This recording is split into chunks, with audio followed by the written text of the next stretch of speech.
여러분 반갑습니다. 사무엘하 말씀 묵상 시간입니다. 우리의 삶에 하나님의 은혜와 평강이 가득 넘치길 소망합니다. 오늘 저는 드디어 사무엘하 말씀을 마무리하려고 합니다. 여러분 원래 오늘 말씀은 사무엘하 23장인데 저는 사무엘하 24장 전체를 한번 살펴볼 계획입니다. 왜냐하면 23장은 화요일 날 사무엘하 21장 15절에서 22절 하늘용사라는 제목으로 말씀을 전할 때 이미 언급했기 때문에 오늘은 그 부분은 말씀드리지 않겠습니다. 혹시 사무엘하 23장 말씀을 더 알기를 원하시는 분은 화요일 유튜브 영상을 참고하시면 좋을 것 같습니다. 여러분 24장은 이제 사무엘하 전체를 마감하는 장면인데 다윗 생애에 어찌 보면은 다윗이 간음죄와 살인죄 이상으로 하나님 앞에 큰 죄를 지은 것이 인구조사를 한 죄입니다.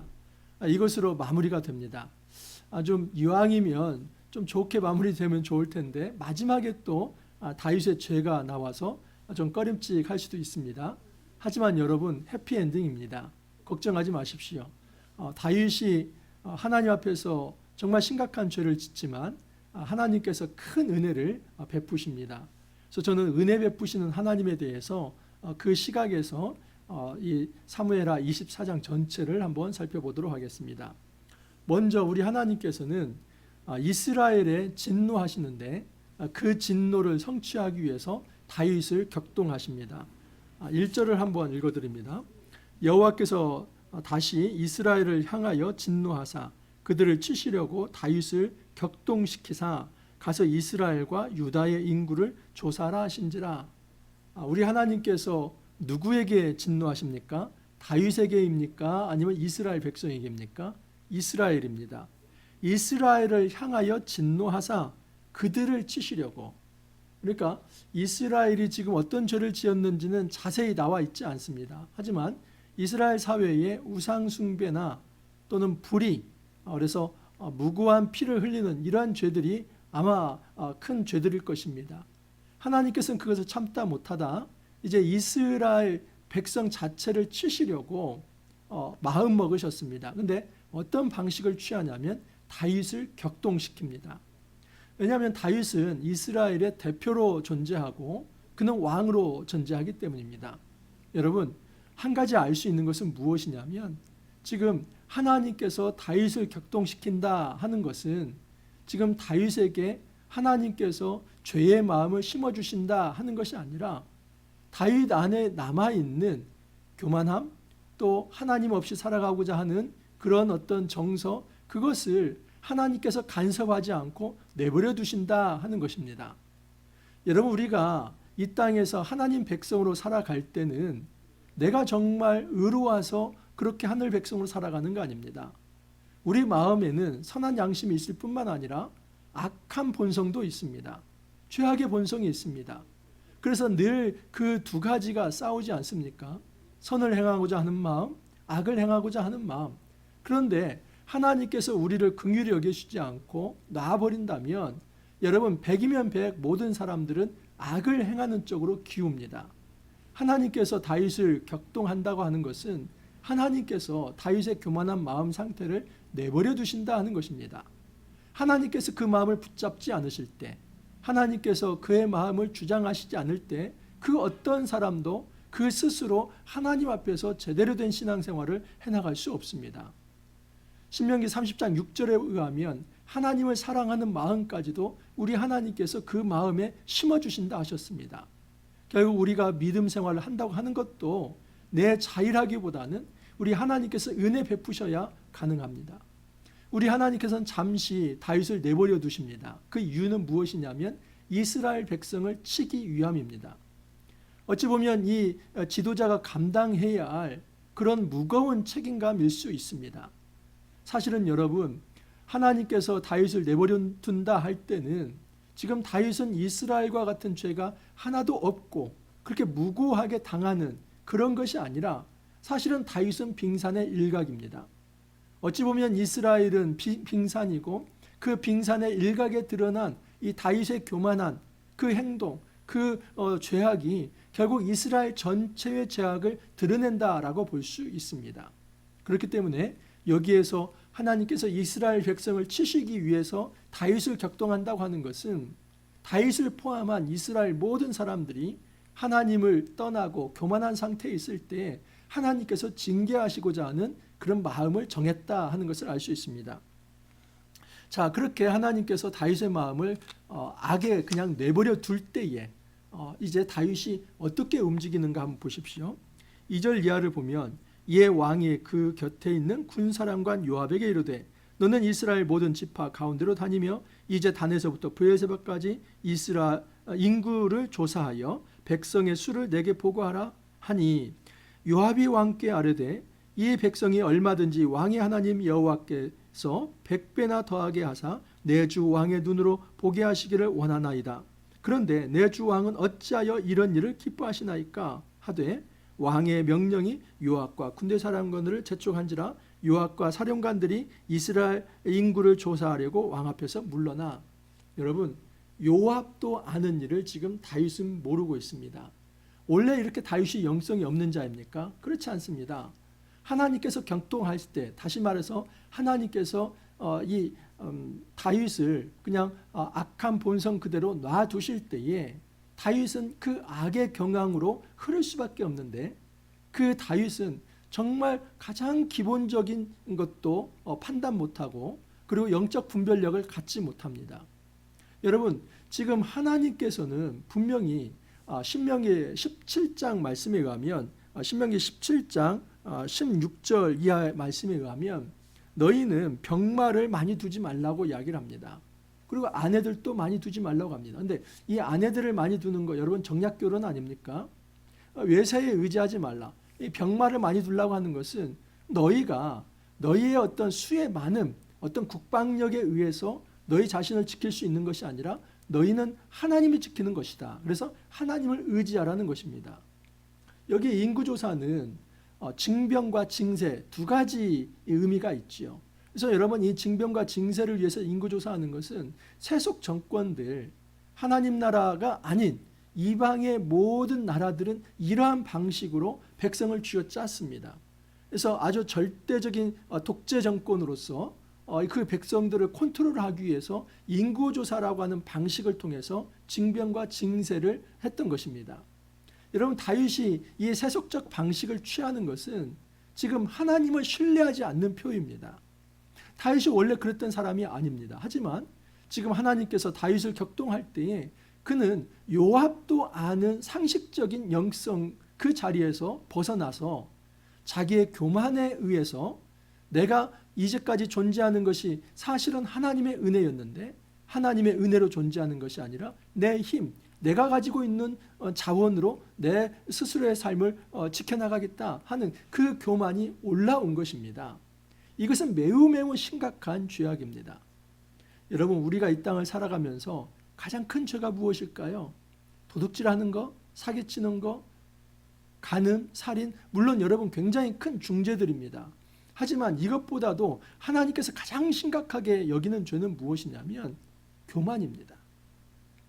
분명히 하나님께서 은혜를 베푸시는데 그 하나님의 은혜로 살아가야 할 사람이 하나님의 자원을 의지하지 않고 내가 가지고 있는 자원을 이제 주판을 튕기면서 그래서 그 계산에 의해서 오히려 하나님보다 세속적인 물질적 가치와 그리고 사람의 수와 그리고 자기가 가지고 있는 어떤 재정 능력을 더 의지하려고 하는 자세, 이것이 굉장히 큰 교만이고 하나님께서는 그 일에 대해서 매우 매우 진노하십니다. 지금 다윗의 이런 교만은 다윗 개인의 교만이 아니라 아까도 말씀을 드렸지만 빙산 자체는 이스라엘이죠. 하나님께서 그 빙산인 이스라엘을 치려고 한 거 아닙니까? 이스라엘 전체에 이런 하나님을 떠난 자기 힘을 의지하려고 하는 교만이 편만에 있었다 하는 것을 알 수 있습니다. 그렇게 해서 조사를 했습니다.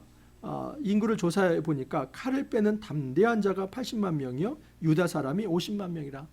여러분, 이스라엘 전체가 80만 명인데 그 중에 지금 칼을 뺄 수 있는 20세 이상의 남성이 50만이 유다라고 한다면 유다가 얼마나 이제 굉장히 비대하게 성장했는가 알 수 있지요. 나머지 11지파보다도 훨씬 크게 이 유다가 컸다 하는 것을 알 수 있습니다. 다윗은 지금 이걸 의지하고 있습니다. 자기가 유사시에 부릴 수 있는 군병, 그리고 그들을 통해서 자기의 왕권을 공고히 하고자 하는 그 교만한 마음, 하나님을 떠나서 자기가 자기의 힘으로 나라를 세워보고자 하는 그런 교만함이 다윗에게 들어갔습니다.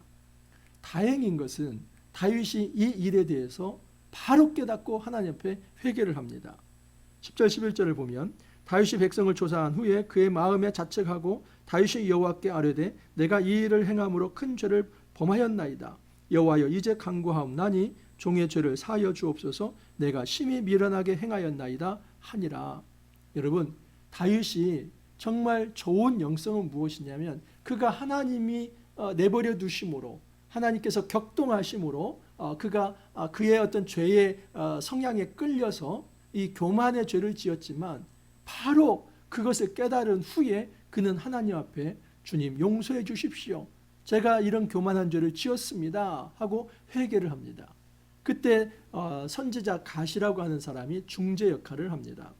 11절을 보면 다윗이 아침에 일어날 때에 여호와의 말씀이 다윗의 선견자 된 선지자 갓에게 이르시되, 그 갓이 이제 하나님 말씀을 대언하는데 네가 이런 죄를 지었기 때문에 너의 회개는 받을 것이지만 네가 마땅히 이제 그 처벌을 받을 것이다. 근데 여러분, 지금 다윗을 처벌합니까? 이스라엘 처벌합니까? 이스라엘이죠. 원래부터 하나님께서 치시려고 했던 그 대상은 바로 이스라엘이었기 때문입니다. 그 이스라엘 자체를 치시기 위해서 세 가지 옵션을 하나님께서 제시하십니다. 하나는 7년 기근, 그리고 또 하나는 이제 왕의 원수에게 3달을 쫓겨다니는 것, 그리고 사흘 동안 전염병이 있는 것, 이것 중에 하나를 선택하라는 것입니다. 여러분, 이 3가지 중에 어떤 것이 좀 덜한 겁니까? 3일이니까 좀 3일이 더 좋을까요? 여러분, 이 전염병 바이러스를 잘 아시지 않습니까? 3일이면 이스라엘 전체가 어떤 백신도 없고 치료제도가 없는 그 사회에서 3일이면 이스라엘 전체 하나도 남기지 않고 죽일 수 있는 그런 어마무시한 여러분 이제 하나의 징계입니다. 그러면 3달 동안 적군에게 쫓겨다니는 거 한번 생각해 보십시오. 저항도 못하고 3달 동안 쫓기는 거. 아니 3달이 아니라 3일이면 무너질 수도 있습니다. 여러분, 7년 동안 기근이 있다고 보십시오. 7년 동안 비가 내리지 않는다고 보십시오. 그러니까 이 3가지는 무엇 하나 쉬운 게 없습니다. 많은 사람들이 오해를 하는데 다윗은 조금 편한 편, 3일 만에 좀 간단히 끝내자. 또 다윗이 좀 사람에게 쫓기기보다는 하나님 손에 빠지기를 원한다는 것은 이 마지막 번을 선택한 것이다. 여러분, 그러면 7년은 그것은 자연재해로서 하나님께 온 거 아닙니까? 그런 식으로 해석하면 안 됩니다. 지금 다윗은 놀랍게도 이 3가지 중에 하나를 선택하지 않습니다. 우리는 지금 다윗이 마지막 번을 선택했다고 생각하는데 다윗은 마지막 번을 선택한 게 아닙니다. 보십시오. 14절을 보면 다윗이 갓에게 이르되 내가 고통 중에 있도다 청하건대 여호와께서는 긍휼이 크시니 우리가 여호와의 손에 빠지고 내가 사람의 손에 빠지지 아니하기를 원하노라.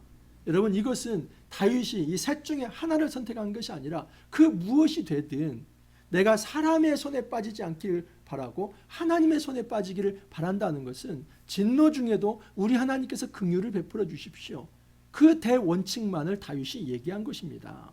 다윗은 아주 머리를 써가지고 셋 중에 하나 어떻게 하면 빨리 끝날까, 그렇게 머리를 써서 3번째를 선택한 게 아닙니다. 절대 3번째를 선택했다는 어떤 말이 없습니다. 다윗은 내가 사람의 손이 아닌 우리 하나님의 손에 빠지길 바랍니다. 우리 하나님께서 징계하시는 것을 받아들이겠습니다. 하지만 그 중에도 우리 하나님께서 긍휼을 베풀어 주시길 바랍니다. 이런 마음으로 다윗이 하나님 앞에 엎드린 것입니다. 진정한 회개는 여러분 대가를 치르는 것입니다. 우리 하나님께서는 죄를 지었는데 회개할 때에 좋은 게 좋은 거라고 용서하면 모든 게 없던 걸로 한다? 그러지 않습니다. 우리 하나님께서 분명히 그 용서하시되, 용서한다는 것은 그 사람을 버리지 않고 그 관계를 이제 이어간다는 겁니다. 하지만 그 관계를 회복할 때 하나님께서 마땅히 치러야 할 대가를 받게 하십니다. 이스라엘 백성이 지금 하나님이 왜 화나셨는지를 이제 이 전염병을 통해서 하나님께서 보여주시려고 하는 겁니다. 너희들이 이런 죄를 지었을 때 이런 징계가 있다고 하는 것을 따끔하게 우리 하나님께서 보여주시는 것입니다. 자, 그런데 여러분, 이 재앙이 시작되자마자 엄청나게 사람들이 죽어갑니다. 만약에 3일 동안 이 전염병이 다 퍼졌다면 살아남는 자는 하나도 없었을 것입니다. 그래서 하나님께서는 천사를 보내서 그 손을 거두어라고 말씀을 합니다. 그래서 하나님이 다윗이 간구하기도 전에 우리 하나님께서 그 손을 거두어 드리십니다. 이것이 은혜이죠. 여러분, 이 은혜를 처음 하고 다윗이 바로 그 자리에 하나님께 제단을 쌓습니다. 근데 다윗이 이제 이 은혜를 경험한 이 자리가 어디냐면 아라우나의 타작마당입니다. 그러니까 소유가 누구입니까? 이 타작마당이 아라우나의 것입니다. 다윗은 이곳에 제단을 쌓는데 화목제와 번제를 드립니다. 그리고 이제 거기에 뭐 쓸 수 있는 장작도 필요하고 재물도 필요합니다. 근데 그 모든 것을 다윗은 값을 치릅니다. 그러니까 이 제단을 쌓을 때 다윗이 또 포갑적이고 억압적인 방식으로 아라우나의 것을 빼앗아서 그곳에 제단을 쌓는 것이 아니라 그 땅 자체를 사고 그리고 거기에 필요한 모든 물품을 다윗이 값을 치러서 제사를 드립니다. 그렇게 해서 온전히 하나님 앞에 드려지게 하는 것입니다. 근데 여러분, 여기서 한 가지 확인할 것이 있는데 역대상 22장 26절과 또 역대하 3장 1절 말씀을 참고해 본다면 여러분, 이 역대상 22장 26절에 의하면 이제 다윗이 하나님 앞에 이제 감사 이 화목제와 번제를 드릴 때 하늘에서 하나님께서 불로 응답하십니다. 이것은 다윗의 제사를 하나님 받으셨다는 겁니다. 은혜로 갚으셨다는 겁니다. 여러분, 그리고 그 자리가 역대하 3장 1절에 보면은 솔로몬의 성전터가 됩니다. 거기는 오르난의 타작마당이라고 하는데 이 오르난이나 아라우나나 똑같은 겁니다. 음력이 약간 차이만 있을 뿐입니다. 이 오르난의 타작마당은 어디인지 아십니까? 바로 모리아산입니다. 여러분, 이 모리아산 아시죠? 이 모리아산은 이 아브라함이 이삭을 드리려고 했던 곳입니다. 창세기 22장에 보면 하나님께서 네 아들 이삭을 내게 바치라고 할 때 그 이삭을 모리아산으로 데려가서 거기에서 각을 떠서 번제로 드리려고 했는데 하나님 막으시지 않습니까? 그리고 하나님께서 자기가 예비한 순양으로 번제를 드리게 합니다. 다시 말해서 이 아브라함이 이삭을 번제로 드리려고 했던 곳, 그러나 이 이삭을 잡는 것이 아니라 하나님이 준비한 순양으로 번제를 드린 곳, 그 은혜가 시연된 곳이 바로 모리아산이고 그곳이 바로 아라우나의 타작마당이며 그곳에서 다시 다윗이 은혜를 받았고 그 은혜의 자리에 솔로몬 성전이 지어지는 것입니다. 이런 의미에서 성전이라고 하는 것은 하나님의 은혜의 시연의 장소다라고 볼 수 있습니다. 그래서 여러분, 언약궤를 덮는 이 카포레트라고 하는 이 속죄소가 뭡니까? 그 속죄소의 다른 이제 닉네임은 시은소입니다. 하나님의 은혜가 베풀어진다 할 때 그 시은소라고 이야기를 한 것입니다. 여러분, 사무엘하 말씀 전체 이제 마무리가 됩니다. 마무리가 되는데 놀랍게도 하나님은 이 사무엘하 말씀을 은혜로 마무리를 합니다. 인간의 어떤 죄가 있다 할지라도 또 인간의 어떤 부도덕함이 있다 할지라도 하나님 마음을 아프게 하는 죄가 있다 할지라도 하나님은 결국 징계해서라도 그 땅을 새롭게 하심으로 은혜로 바꾸신다 하는 사실입니다. 우리가 우리 힘으로 살아가는 거 아닙니다. 여러분, 만약 내 힘으로 살아간다고 하는 그 자만과 교만이 있다면 우리 역시도 하나님의 그 징계의 손길을 받을 수밖에 없습니다. 여러분, 우리는 3년 동안 코로나를 지나왔습니다. 많은 사람들이 이렇게 생각합니다. 이 코로나 전염병이다. 여러분, 이것은 단지 그냥 자연재해, 또 조금 더 나아가서 어떤 인간이 만들어낸, 인간이 생명을 경시한 것에서 발생된 것, 이것 정도가 아닙니다. 제가 생각할 때는 여러분, 이것은 하나님께서 내리신 재앙입니다.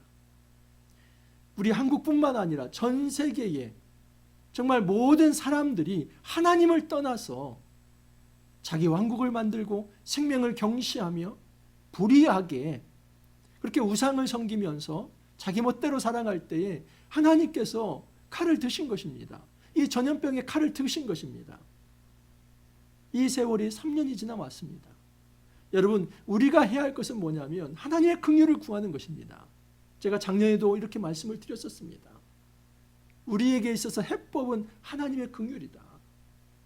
하나님이 긍휼을 베풀으셔야만 다시 우리는 회복될 수 있다고 말씀을 드렸습니다. 여러분, 그렇습니다. 여러분, 우리에게 백신이 있기 때문에, 치료자가 있기 때문에 해결되는 것이 아니라 결국은 하나님께서 여러 가지 방향으로 우리가 할 수 없는 그 영역에서 그냥 그 바이러스를 하나님께서 줄여주시는 겁니다. 긍휼을 베풀어 주시는 겁니다. 우리가 역사의 교훈을 삼고 정말 이 하나님의 징계 앞에서 교만하지 않기를 바랍니다. 다시는 우리가 우상숭배와 또 생명을 경시하는 그 불의와 교만의 죄를 짓지 않기를 바랍니다. 하나님의 그 불꽃 같은 눈과 심판하시는 눈과 또 하나님의 그 공의로운 손길을 우리가 가볍게 여기지 아니하고 우리가 주님 앞에서 살아가기를 원합니다. 이제 사무엘하 말씀 마무리됩니다. 여러분, 우리의 삶 속에서 온전히 하나님을 기쁘게 하는 그 거룩한 삶 있기를 바랍니다. 혹여라도 우리 안에 죄가 있다면 바로 회개하며 하나님의 회복하시는 은혜, 긍휼을 베푸시는 그 큰 은혜를 우리가 체험할 수 있기를 간절히 소망합니다. 함께 기도합니다. 주님, 감사합니다. 한 달 반 이상 사무엘하 말씀을 묵상케 하여 주시고 또 잘 마무리할 수 있도록 이끌어 주시니 감사합니다. 다윗에게 명암이 있었습니다. 그가 잘하는 부분도 있었지만 그가 간음죄와 살인죄를 지으며 또 인구조사를 하는 교만죄도 지었습니다. 그럼에도 불구하고 하나님은 다윗을 징계해서라도 다듬어서 그의 나라를 하나님의 공의로운 나라로 바꿔 주셨습니다. 이 모든 것이 하나님의 은혜입니다. 저희들의 삶에서도 우리가 혹여라도 하나님 앞에 죄가 있다면 주님, 저희들 하나님 앞에 무릎을 꿇습니다. 하나님, 저희들을 용서하여 주시고 저희들에게 다시 한번 은혜를 베풀어 주옵소서. 이 땅에 평화를 주시고 하나님의 긍휼을 내려주시사 주님, 이 코로나 전국으로부터 회복시켜 주시고 이제 이 땅의 모든 백성들이 하나님 백성으로 거룩하게 경건하게 살아갈 수 있도록 은혜를 더하여 주옵소서. 주님, 감사하옵고 예수님 이름으로 기도하옵나이다. 아멘. 여러분, 사무엘하 그리고 그 이전에 에베소서 말씀 9월, 10월 2달 동안 쉼 없이 잘 달려오셨습니다. 월요일 날 하루 쉽니다. 이 사무엘하 말씀이 월요일 날까지 이어지지만 여러분 이제 이 말씀으로 월요일까지 다 묵상하시고 그리고 저는 화요일 날 다니엘서 말씀으로 찾아뵙도록 하겠습니다. 이전에 광고한 대로 이 다니엘서는 복음서와 요한계시록까지 연결되는 엄청나게 큰 이 넓은 스펙트럼을 가진 종말론을 제시합니다. 혼자 묵상하기 쉽지 않습니다. 저와 함께 이 다니엘서도 잘 묵상할 수 있기를 바랍니다. 여러분, 복된 주말 보내시고 월요일이 아닌 화요일 날 다시 찾아뵙도록 하겠습니다. 감사합니다.